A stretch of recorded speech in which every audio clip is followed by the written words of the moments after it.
I got out of school in 1939, and I went to. You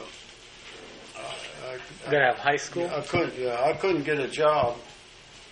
Couldn't get a job anywhere in 1939.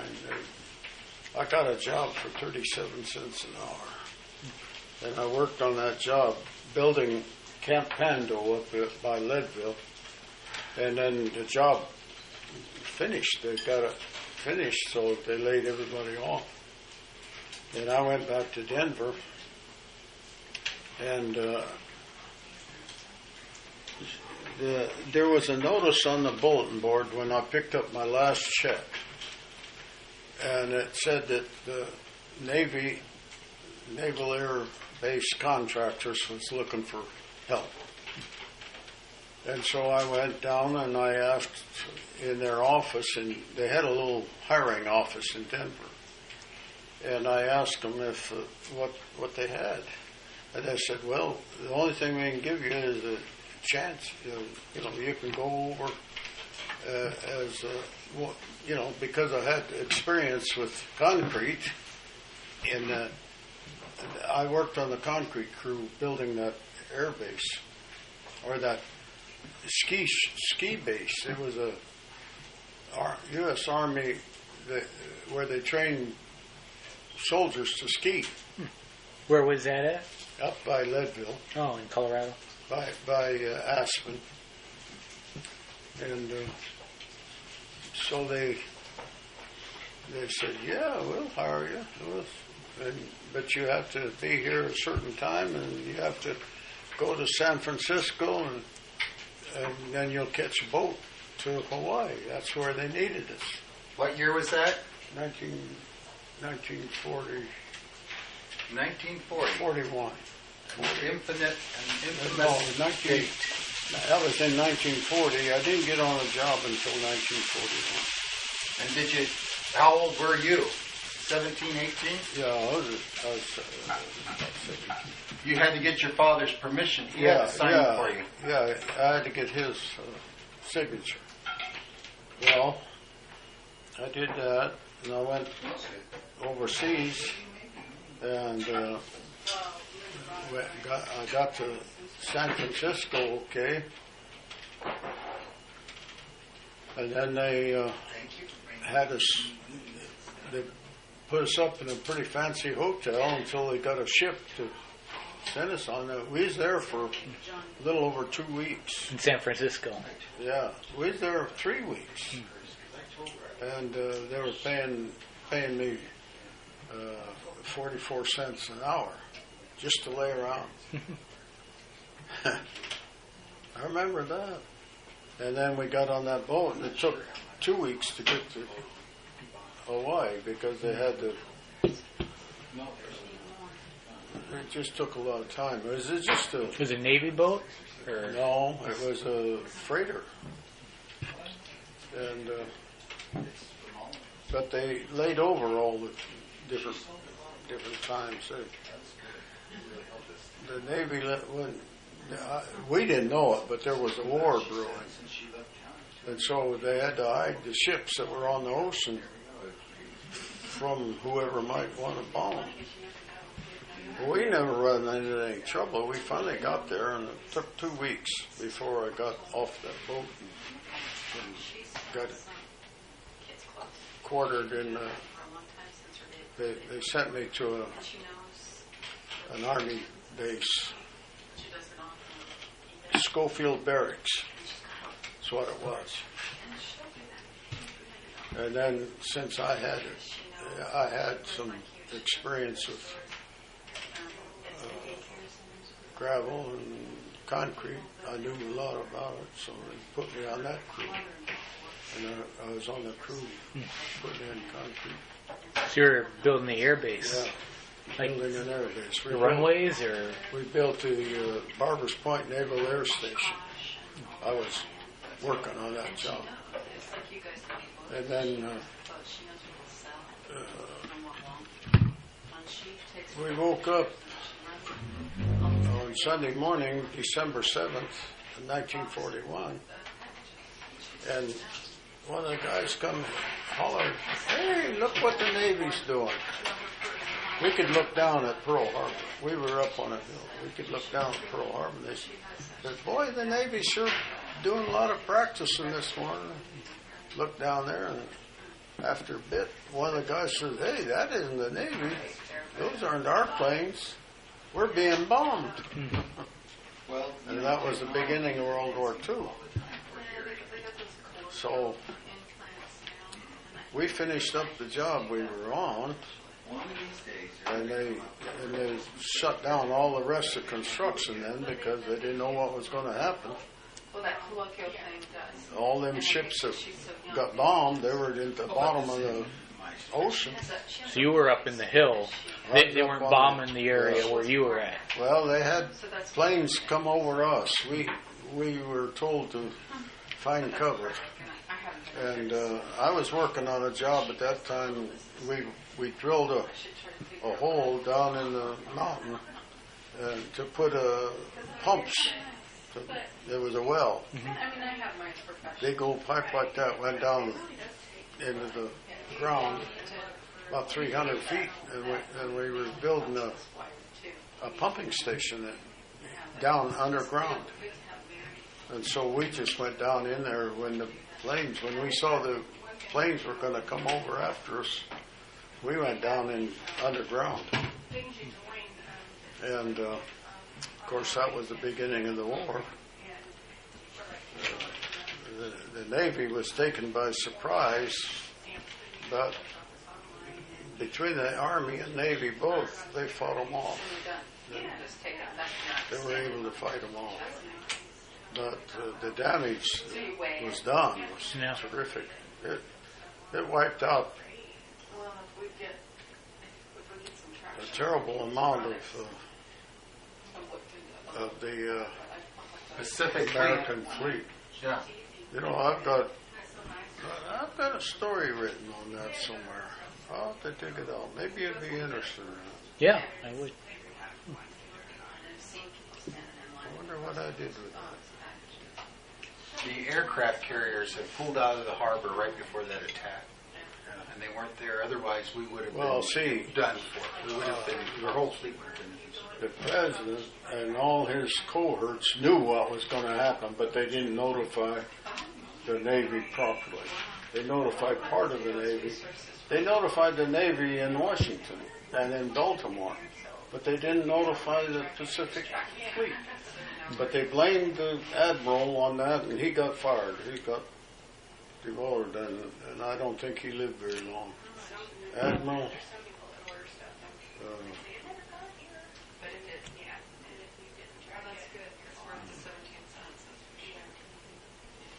It's an Irish name. I can't remember.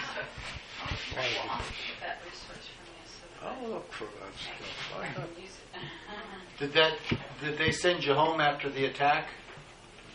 Yeah, well, I come back in 1943, and I went into the Air Force in July of 1943. I think it was July. And then I went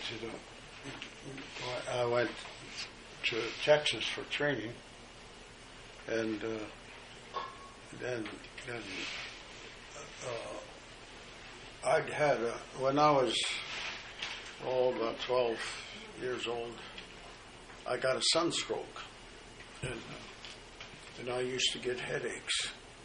From then on, I got headaches, and I used to get those headaches until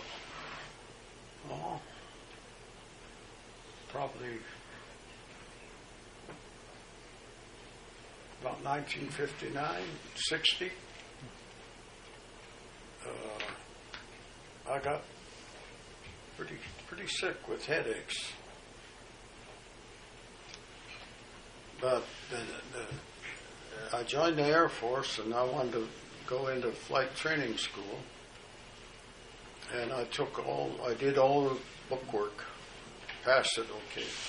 So you joined voluntarily? But they, when I got to flight training school, the doctor examined me, and right away he told me, he says, He asked me if I got headache, if I got dizzy or something like that. And I said, no, I get headaches. And he washed me out right there. Couldn't fly. So I didn't have anything to do. I was on the base where I was stationed. That's all they did was train. I was in an outfit that just trained pilots. So I saw on the bulletin board one night, it said a sign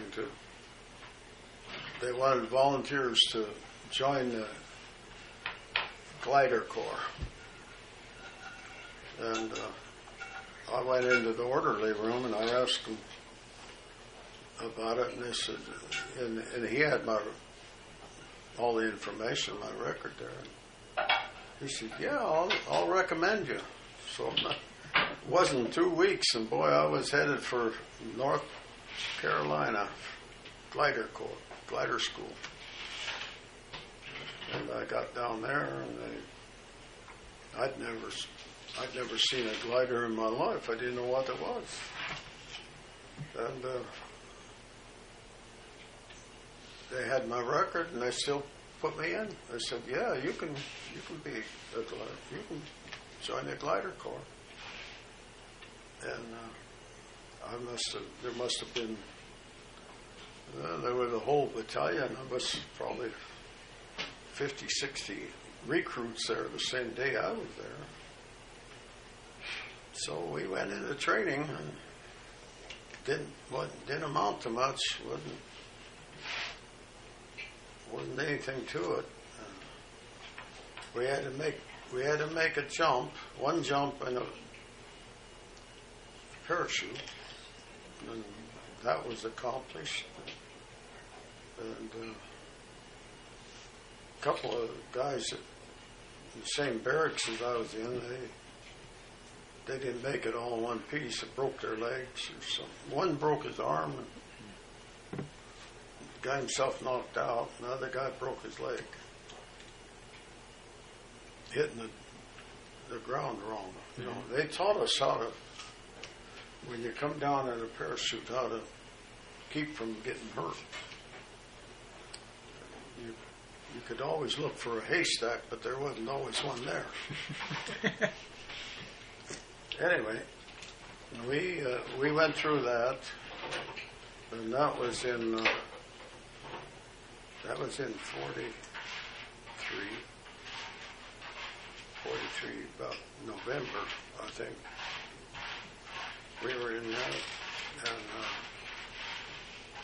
and then we went. They sent us to Camp Kilmer in New Jersey, and we didn't have any idea what was going on. You get your orders and you go. That's the way the military is. So we laid around in Camp Kilmer, and it was dead of winter then. The snow kept coming. And they took every soldier in the outfit and was out with snow shovels shoveling snow. They didn't have no snow plows. But we had to keep the streets clean on the base. And I never saw so much snow in my life. Anyway, the snow was like that around the barracks. We just had a pathway to get into the barracks and so forth. And we got orders then that we were going to get on a troop ship. It turned out it was a Queen Mary. And it took them, it took a long time to load that. Maybe 2 weeks loading that with soldiers. All kinds of soldiers got on that boat. And they pulled out into the harbor, and we sit there for another 2 weeks. Just sit there. We didn't know what was going on. Didn't know where we were going. Didn't know nothing. We got on a Queen Mary in January. and it was we waited out in the harbor for other ships to get loaded and ready to go, and then when we got they got 15 ships of different natures, cargo ships and oil tankers, and we headed off, and our destination was England. And we got into England the first part of February, and then we unloaded at Liverpool. Took about 3 weeks to unload, and by the time we got orders where we were going, that was another week. And we went to a little burg in northern England, and that with so many troops on the road, and the military is, if you examine it, you think they're confused all the time because they seem never to get anything done. But anyway, we arrived at the base in northern England. I can't remember the name of the town that was the closest, but it was near Manchester, north of Manchester, actually. And it was an Air Force base, mainly a staging area for planes, and they had a bomb group that was stationed there, and we didn't have anything to do with the bombers. Other people did that work. Our job was to load cargo planes. After the invasion started in June, then we were loading cargo planes with material and jeeps and other machines that they needed if they established a foothold. And those planes sit on the tarmac for several days before they got orders to take off. And in the meantime, we got orders. I was assigned to a glider corps, and we got orders for many different things to go in the gliders, and they were going to be going over there too. And our training was back in North Carolina, was on gliders at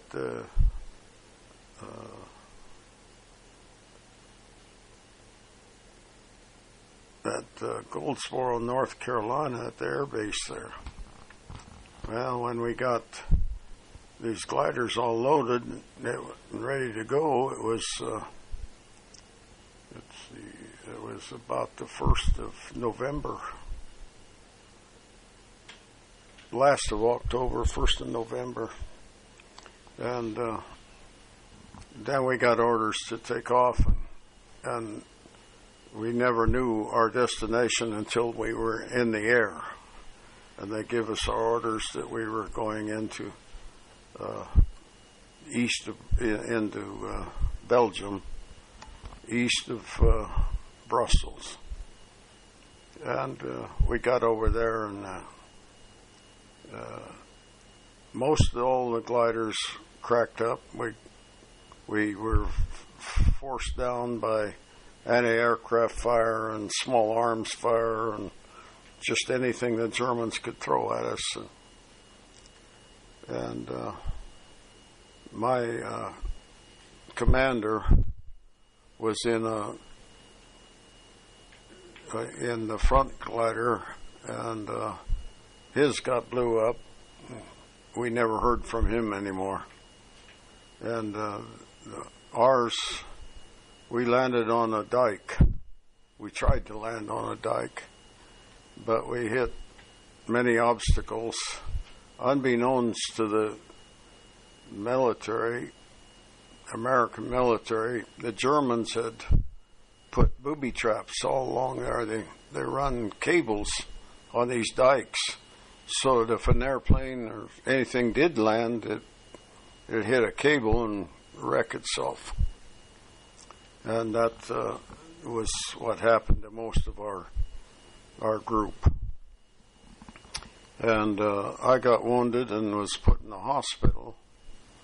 Out of the 30 or so that went at the time, I don't think there was 11 of us left. A couple of nurses, and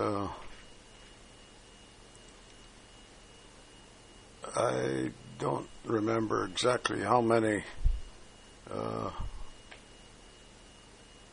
actually non-coms. It was all non-coms. We didn't have an officer in the group because the officers got shot down. Well, they took me back into a field hospital in Belgium, and by that time the invasion had progressed far enough that actually some of our troops were in Germany itself. And at this point, the Germans were preparing for a massive attack on the American troops. And at this point in Germany, which was, I can't remember, I think it was Lief, the name of the town, Lief. And it was about 30 miles east of Brussels. I believe that was the right name. But, of course, I was out of it. I was in the hospital, and doctors worked on me, and when I come back around to where I understood what was going on, why, I was in a cast up to my belt. On both my legs were banged up and broken. And I stayed in that field hospital until they got a plane going back to England that they could take me back. There was no other transportation because the harbor was crammed with boats that were sinking and non-operable. So it was a pretty messy time at that point. And the Germans were sending over what they called buzz bombs to in any direction they could make them go.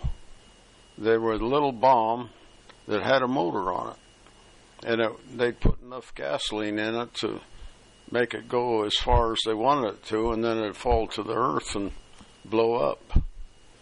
And we had several of those hit right near us where we were at in this little field hospital. This hospital had been some kind of a public building, maybe like a library in this country or something like that.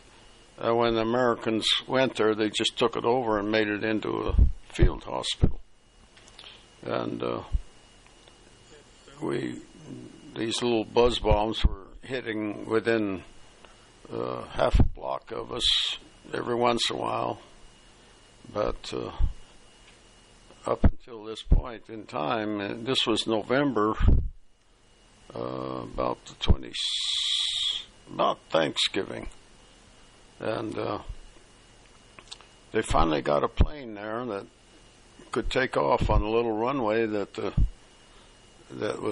they had established, and they got us out into the plane on a Sunday morning. And I remember we were taking off, and somebody hollered that a bomb hit right where we'd been. And then when we got in the air, they said that the little hospital we were in got hit, a direct hit. So we never heard any more about it. In the wartime, you couldn't get any information. And even if you did, you didn't know whether it was a fact or fiction. So they got me back to England okay, and into a military hospital in just outside of London. And I was there for about 4 weeks. Let's see, that was November, December. Yeah, I was there a good 4 weeks, and they operated on me again at that point in time,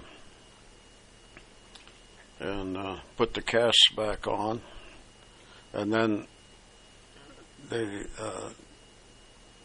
give me orders. Everywhere you go in the military, you got to go with orders. You don't go just go. You have to have orders from somebody in command. And so we got orders to go get on to a ship headed back to New York City, which it turned out it was a Queen Elizabeth, which was a ship that could carry 5,000 people or more. And they put us in a litter and took us and put us on the ship. That was another real experience, because that litter was, the ship was set up. They fixed the ship so that those litters would have a place. They just had to lift us up in there, and it slipped into a little hook, and there, that was your home, your bed, and your life until you got back to New York, which was about 10 days from the time that the ship got loaded until they took me off at Madigan General in New York City. It was quite a process to get there. And then I was in that hospital for a couple, 3 weeks before I learned anything more what was going to happen. And they come by and they kept asking people around me if they were ready to move out. Finally, they come to me and they said, "You're going to Fort Lewis, Washington."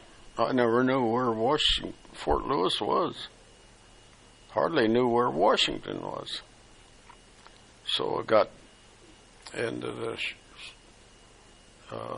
litter again, and they put me on a train, and we went across country on a train. And I don't really know how long that took.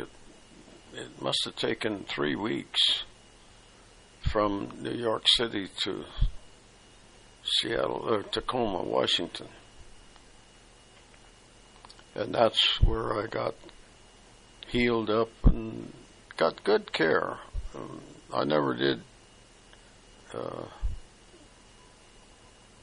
get any bad care in the whole time that after I got wounded until I got back to Fort Logan, Colorado, and got discharged. I stayed in Fort Lewis. I was there until June. That would have been about 5 months that I was at Fort Lewis. And then they sent me to Fort Logan at Denver. And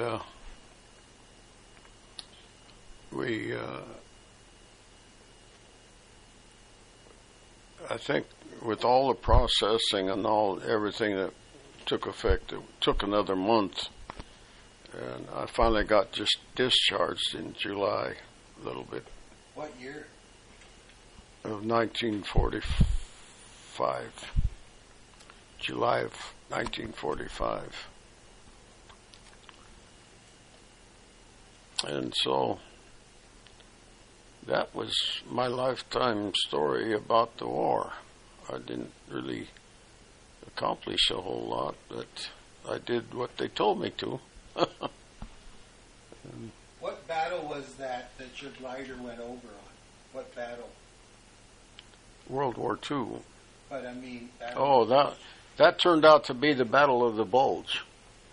After, that was the beginning of the Battle of the Bulge, which I didn't really have any part of because I was in the hospital. But the people at my squadron was all gone. We didn't even get assigned. We just. When you flew over to Holland, was that after D-Day? Was that a very long after D-Day? Yeah, that was the original D-Day. The D-Day to invade France was June the 4th or 5th, 6th. June the 6th. We got orders on June the 4th that this was going to happen. And we had a lot to do with loading those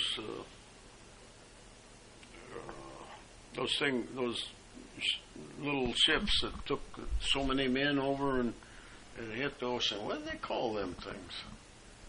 Landing craft. We did a lot of that. We helped load them. We had to fly from our base with a C-47 and go to a little spot. It didn't even have a name. It was just a spot on the English coast near the cliffs of Dover. What they call the cliffs of Dover, and we took stuff there and unloaded it, and trucks picked it up and took it right down to the ship that it was going on. And as soon as we got that plane unloaded, boy, they'd rib up the motors and you better be shutting that door if you didn't want the wind to blow you out. But they never flew more than. We never, that plane, that I don't think it hit 3,500 feet altitude. He just took off like a billy goat. And then when did you fly over the channel? Huh? In your glider? Yeah, we went in the gliders in November.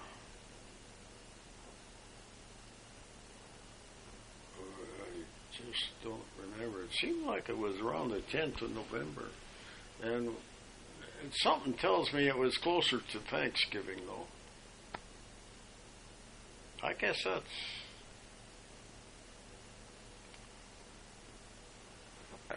no, it was Thanksgiving when I got into that field hospital. It was just about Thanksgiving because they were... after they got me settled in a ward, they were serving Thanksgiving lunch. Thanksgiving. That's what makes me think it was a Thanksgiving. And another thing, after I got wounded, and they a group of Canadians was there, and they had a field tent, field hospital, just in the tent there, and that's where I went first. The Canadians took me in there.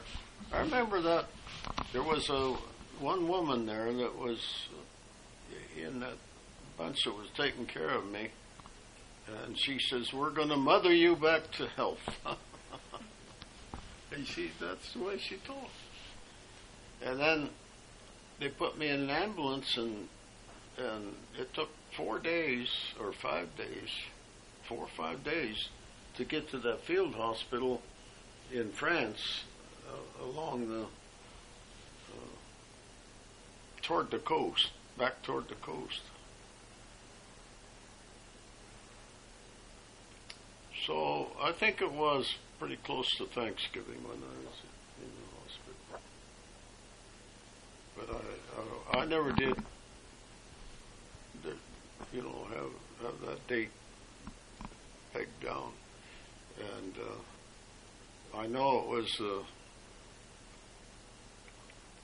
first part of January when I got on the Queen Elizabeth. So there was quite a bit of time in there that I was in the hospital. Was it that Canadian field hospital that was blown up? Yeah. Yeah. Right after you left, huh? Yeah. I could never find out anything about it.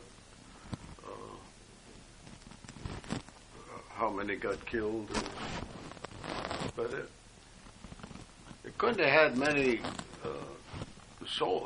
wounded in it anymore because they was on this plane. That plane was plumb full. It must have had, it was just full. And there was other planes too that had been taken off at that same time. So the field hospital was pretty much empty when that bomb hit. The doctors and nurses were the ones that might have gotten killed. I don't know. That's war for you, though. Those are things that I just don't want to remember. I don't want to even. I've never thought much about it for years and years and years, till just recently.